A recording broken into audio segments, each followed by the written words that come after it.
ರಾಜ್ಯ ರಾಜಕಾರಣ ಹಾಗೂ ಅಬಕಾರಿ ಇಲಾಖೆಯಲ್ಲಿ ಭಾರಿ ಸಂಚಲನವನ್ನ ಮೂಡಿಸುವಂತೆ ಬೆಳಗಾವಿಯ ಅಬಕಾರಿ ಹೆಚ್ಚುವರಿ ಆಯುಕ್ತ ವೈ ಮಂಜುನಾಥ್ ಮನೆ ಹಾಗೂ ಕಚೇರಿಗಳ ಮೇಲೆ ಜಾರಿ ನಿರ್ದೇಶನಾಲಯದ ಅಧಿಕಾರಿಗಳು ಮುಂಜಾನೆಯೇ ಭೀಕರ ದಾಳಿಯನ್ನ ನಡೆಸಿದ್ದಾರೆ.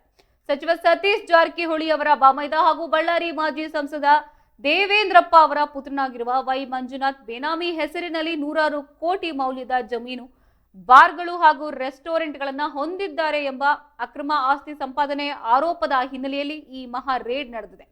ಬೆಳಗಾವಿ, ಮೈಸೂರು, ಬೆಂಗಳೂರು ಹಾಗೂ ಹಾಸನ ಜಿಲ್ಲೆಯ ಅರಸೀಕೆರೆ ಸೇರಿದಂತೆ ಒಟ್ಟು 6 ಕಡೆ ಇಡಿ ರೇಡ್ಗಳು ದಂಡು ಏಕಕಾಲಕ್ಕೆ ಶೋಧವನ್ನ ನಡೆಸ್ತಾ ಇದ್ದಾರೆ.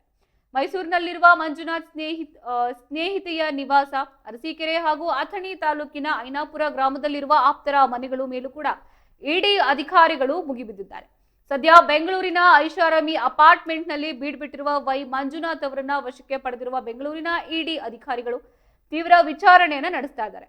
ದಾಳಿ ವೇಳೆ ಕೋಟ್ಯಾಂತರ ರೂಪಾಯಿ ಮೌಲ್ಯದ ಬೇನಾಮಿ ಆಸ್ತಿ ಪತ್ರಗಳು ಹಾಗೂ ನಗದು ಪತ್ತೆಯಾಗ್ತಾ ಇದೆ.